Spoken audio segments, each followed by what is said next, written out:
Joining us now, the filmmaker Michael Moore. His new movie is entitled Capitalism, a Love Story. Michael, thanks very much for joining us. Hey, Wolf, it is great to be back with you again. This is our first meeting here in a couple years since the big YouTube moment that we had with each other. We had a moment following the movie Sicko, right. Which was obviously a very powerful movie, and I haven't seen this one yet. I'm hoping to see it in the next few days, but a lot of people saying it's very powerful as well, and it deals with capitalism, right?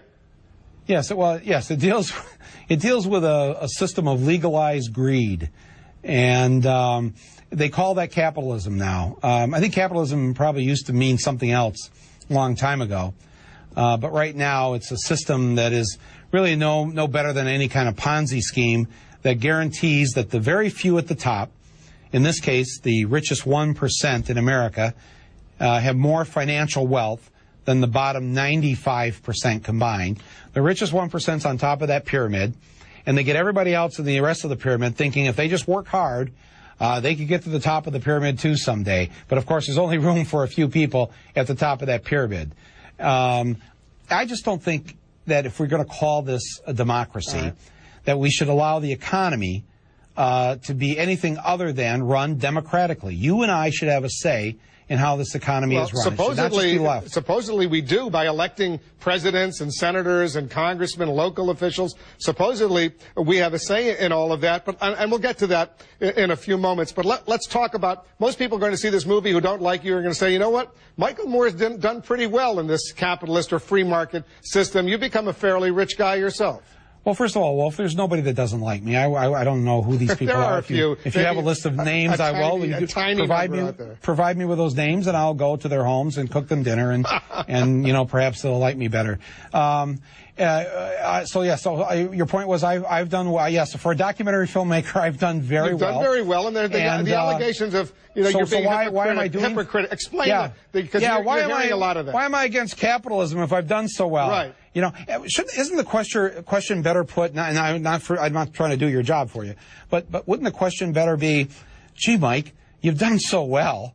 You know, why don't you just kick back at the lake and enjoy life? Why are you caring about all these people losing their health care and their jobs and all that? You're not losing yours.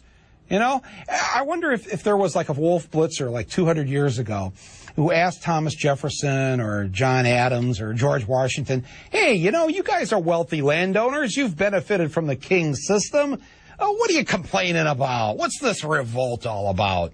It's like, you know, sometimes people, even people who have actually had the good fortune and blessings in life, to not have to struggle with worrying about their health care, whether or not it's going to be here tomorrow or the next week.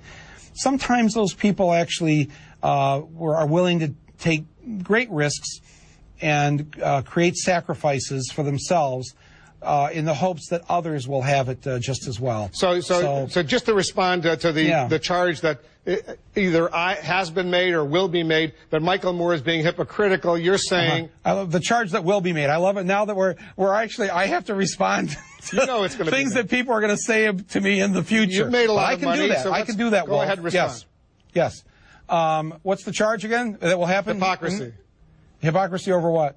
That you made a lot of money in this free enterprise capitalist system, and now you're railing against it. I know. Isn't that amazing?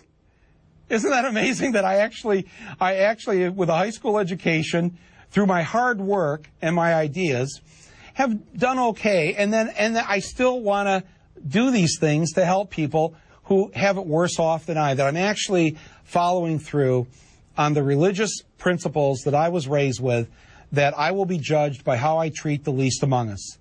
And, you know, I think, I just think that's an interesting question. Well, you call capitalism evil, right? Yeah. What do you want to replace? What do you want to replace it with? I want to replace it with democracy. I want an economic system that is run with democratic principles and has a moral and ethical core to it. I want you and I and all the people watching to be able to have a say. And when you say, oh, we get to elect our representatives, well, you and I know the truth of that. That hundreds of millions of dollars are spent every year on lobbying Congress, and you and I don't have that kind of money to spend on that. So the average person doesn't get to see the things they'd like to see happen. Otherwise, the 75% who want universal health care would have universal health care. What you're saying is we don't have a democracy.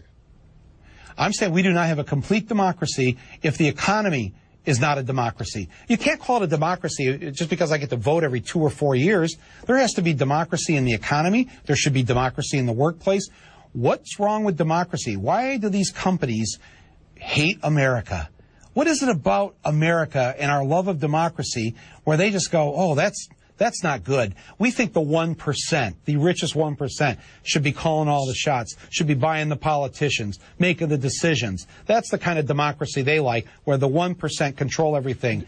It's not right, it's not fair, it's not American, and it's not part of our Judeo-Christian ethic, or whatever religion you belong to, Buddhism, Islam, all the great religions. Whose economy are opposed to the wealthy being in charge and letting the poor suffer as a result of that. Which country has an economic system you like? Well, I don't think that it exists yet. I mean, I think that we're talking about usually two ideologies, capitalism and socialism. One's a 16th century idea, one's a 19th century idea. We're in the 21st century. Can't we come up with our own system that meets the needs of this new era and has democracy at its core?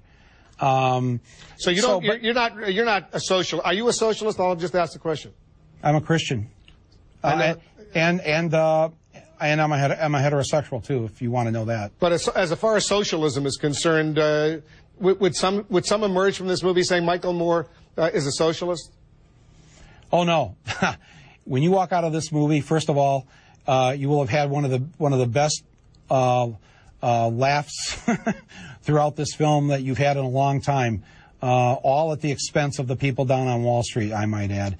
You're going to walk out of this film saying Michael Moore loves this country. Michael Moore is a true patriot. He loves democracy. Michael Moore is following through on the values that his parents and the nuns and the priests gave him as a child. He believes that he is his brother's keeper. He believes that he will be judged by how he treats the least among us in this society. And that's why I encourage, if there are people who maybe disagree with me politically on other issues, at least on this one, this film is not about Democrats or Republicans. In fact, I go after a number of Democrats who are also on the take. We're all in the same boat here, us Americans. All right. And we're going to sink or swim together. The New York Times, in its review of the movie, said, among other things, they said this: in the end, what is to be done? After watching Capitalism, it beats me. Mr. Moore doesn't have any real answers, either which tends to be true of most socially minded directors in the commercial mainstream, and speaks more to the limits of such filmmaking than to anything else. Do you have real answers in the movie? Yes. I talk about democracy in the workplace and how to reconstruct our jobs. I talk about how this economy could be controlled by the majority instead of the 1%. That's actually, the review in the New York Times was really an excellent review, but she's pointing out the limitations, obviously, of a 2-hour movie. I'm not an economist. I'm not going to be able to lay everything out in 2 hours. I make these movies in the hopes of engaging with other Americans, starting a discussion, a debate, whatever it is, so that we get ourselves out of the rut that we're in. We're in a place now where, here we are a year later, Wolf, after this crash, and there's still no new regulations. They're still running loose in downtown Manhattan. And so let me ask you, if you're in a room, if you're in a room with the CEOs of Bank of America or Wells Fargo, Citibank, and you're in that room with them, what would you say to them? I'd say, how come I've got to pay $2.50 every time I go to the ATM machine to that bank, and then you charge me $2.50? It's like $5. I want to take out $20, and you're taking $5 from me. What's that all about? Of course, we know what that's about. There used to be things called banks and tellers, where you walked in, didn't cost you any money to get your own money. It's just a little example. But ATMs are much more convenient. Well, they're more convenient, and they're also cheaper than having a bank and paying tellers. They've saved money doing this. But I'm being a little facetious here. What I would say to the CEOs of these banks is, this is our country. It's not your country. You're supposed to be there to serve the public good. You're You're supposed to be there as a place where we can put our money so that it's safe. And instead, you've taken our money, you've taken our pensions, you've taken people's 401ks, and you've gambled with it, and these crazy betting against bets and taking out insurance and credit default swaps. What have you done? Who do you think you are? We want our money back. We want our money back, and you'd better find it, because the people are coming. What did you think of President Obama's decision to bail them out? You mean President Bush's decision to bail them out, which President Obama continued that. Which, yeah, right. Okay, but let's well, let's take let's not revise history here, Wolf. No, I've covered all this. Let's go back.